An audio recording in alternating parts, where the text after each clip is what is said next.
नमस्कार, बुलेटिन में आपका स्वागत है। मैं हूं आपके साथ जीनत सिद्दीकी। कल उन्नाव में हुए पुलिस टीम पर पथराव के मामले में डीजीपी ने उन्नाव के एसपी से जवाब मांगा है। इस मामले में एसपी ने स्थानीय एसएचओ, चौकी इंचार्ज समेत दोनों पुलिसकर्मियों को भी सस्पेंड कर दिया।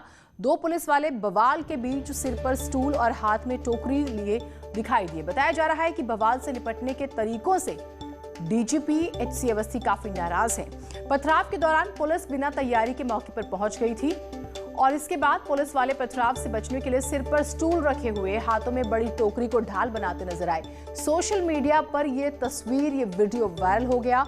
डीजीपी ने यह कार्रवाई इसी वजह से की है। अब तक पुलिस 43 लोगों को गिरफ्तार कर चुकी है।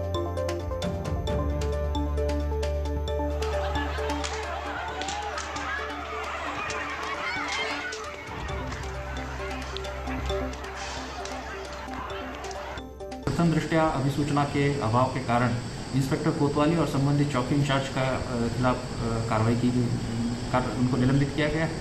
अन्य दो कांस्टेबल ऐसे पाए गए थे जो कि प्रोटेक्टिव गियर नहीं पहने थे।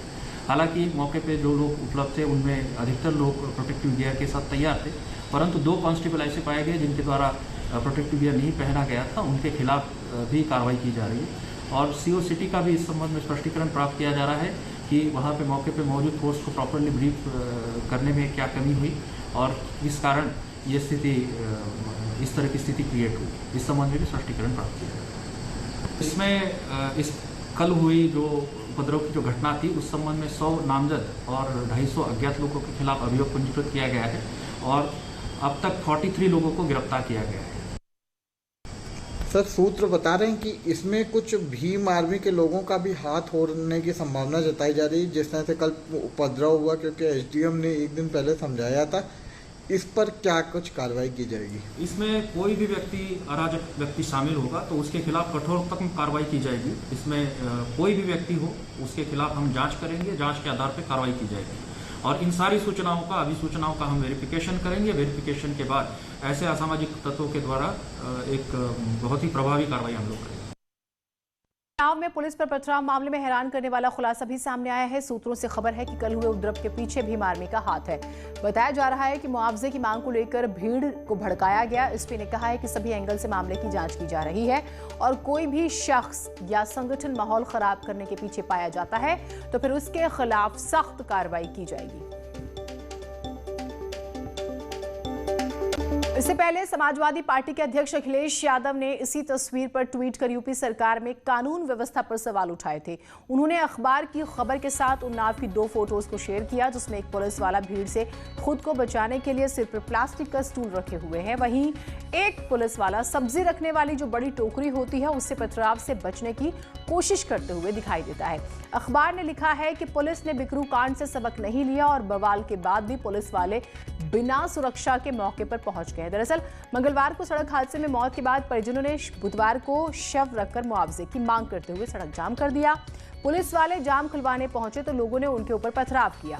इसमें कई पुलिस वाले जख्मी हुए और आरोपियों को पुलिस ने हिरासत में लिया। लेकिन सवाल ये उठ रहा है कि इन लोगों को भड़काया गया।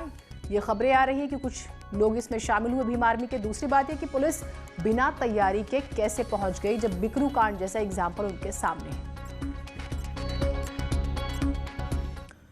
तस्वीर छावनी के महंत परमहंस दास ने आम आदमी पार्टी और कांग्रेस पर बड़ा आरोप लगाया है। अयोध्या राम जन्मभूमि ट्रस्ट जमीन खरीद विवाद में परमहंस दास ने पत्र लिखकर आरोप लगाया कि बीजेपी का विरोध करने के लिए आम आदमी पार्टी और कांग्रेस के नेताओं ने उन्हें 100 करोड़ रुपए की पेशकश की है।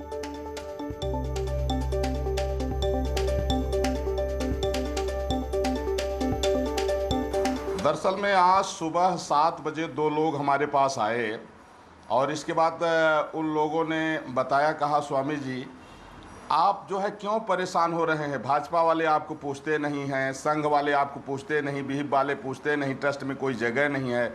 उन लोगों ने हमसे कहा कि आपको 100 करोड़ रुपए हम लोग जो है देंगे। बोले 50 करोड़ अरविंद केजरीवाल देंगे, 50 करोड़ जो है सोनिया गांधी देंगी और आपका काम सिर्फ ये है कि आप इसको तूल पकड़ाइए कि इसकी जो है तो सीआईबी जांच की जाए, ये घोटाला हो रहा है, ट्रस्ट में बड़ा गड़बड़ हो गया है, ट्रस्ट भंग किया जाए। ये भाजपा जो है, देखिए भाजपा का भी इसमें हाथ है। अयोध्या में राम जन्मभूमि तीर्थ ट्रस्ट की जमीन को लेकर बीजेपी का विरोध करने के परमहंस के मामले में यूपी सरकार के प्रवक्ता सिद्धार्थनाथ सिंह का बयान आया। उन्होंने कहा कि कांग्रेस के लोग राम जन्मभूमि तीर्थ ट्रस्ट की जमीन को लेकर परमहंस को 2 करोड़ की पेशकश कर रहे थे। हालांकि 100 करोड़ का भी जिक्र हुआ है और इसके बारे में परमहंस ने चिट्ठी लिखी है, लेकिन कांग्रेस की साजिश कामयाब नहीं होगी। उत्तर प्रदेश में योगी आदित्यनाथ की सरकार है, साजिश होने नहीं देंगे। राम का हमेशा विरोध किया है और आज राम को ही ढाल बना के वो सत्ता की तरफ भागना चाह रहे हैं और घिनौनी हरकत करते हुए इस प्रकार की तुच्छ राजनीति कर रहे हैं कि लोग जा रहे हैं, कांग्रेस के लोग, कि आप परमहंस जो संत है इतने बड़े, उनको 2 करोड़ दे रहे हैं कि बीजेपी और संघ के खिलाफ बोलो। उन्होंने चिट्ठी भी लिखी है। इससे साफ दिख रहा है कि क्या षड्यंत्र रचा जा रहा है। तो ये कांग्रेस का एक प्रकार से जो षड्यंत्र सोनिया गांधी और राहुल गांधी जो बैठे हैं, कहीं न कहीं इनको लगता है कि सिसिली और इटली की हर चीज़ हिंदुस्तान में भी चलेगी और उत्तर प्रदेश में चलेगी। मैं भूल जाते हैं यहाँ पे भारतीय जनता पार्टी और योगी की सरकार है। ऐसा षड्यंत्र कोई भी करना चाहेगा उसको हम लोग अलाउ नहीं करेंगे। अखिल भारत हिंदू महासभा ने भारत के मुख्य न्यायाधीश को चिट्ठी लिखकर राम जन्मभूमि तीर्थ ट्रस्ट पर लग रहे घोटाले के आरोपों पर संज्ञान लेने की गुजारिश की है।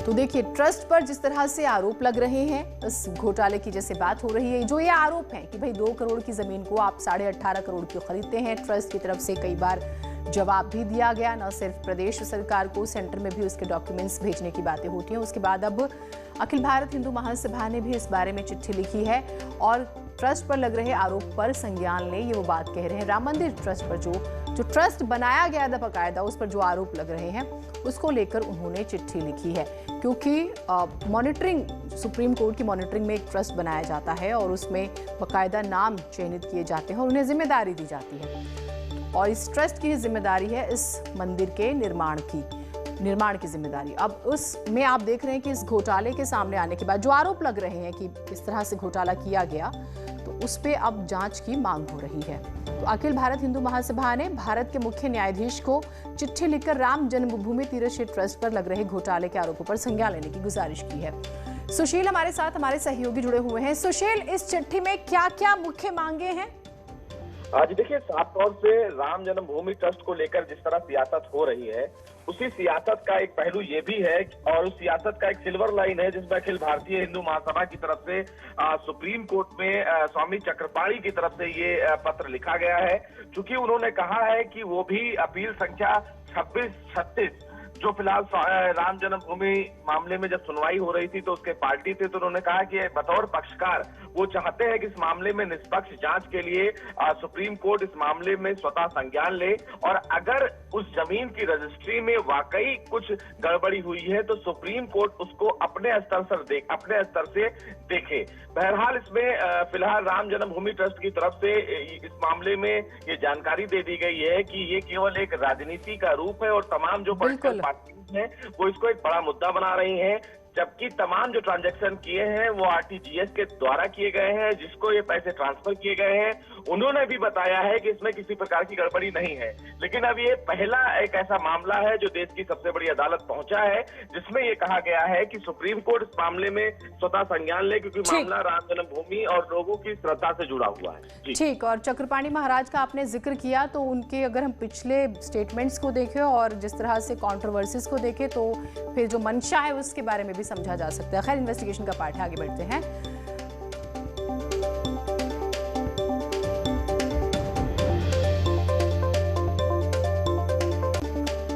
गाजियाबाद के लोनी कांड में लगातार पुलिस की कार्रवाई जारी है। पुलिस ने इस मामले में अब तक 5 आरोपियों को गिरफ्तार किया है। आज 2 और गिरफ्तारियां हुई हैं। पुलिस ने इंतजार और सद्दाम को गिरफ्तार किया है। इससे पहले मुख्य आरोपी प्रवेश गुर्जर, कल्लू और आदिल की पहले ही गिरफ्तारी हो चुकी है। इस मामले में उमेद पहलवान की गिरफ्तारी के लिए छापेमारी जारी है। उमेद पहलवान पर गंभीर धाराओं में मामला दर्ज हुआ है। पुलिस की दबिश भी जारी है। पुलिस को आरिफ, मुशाहिद, हिमांशु और पोली की भी तलाश है।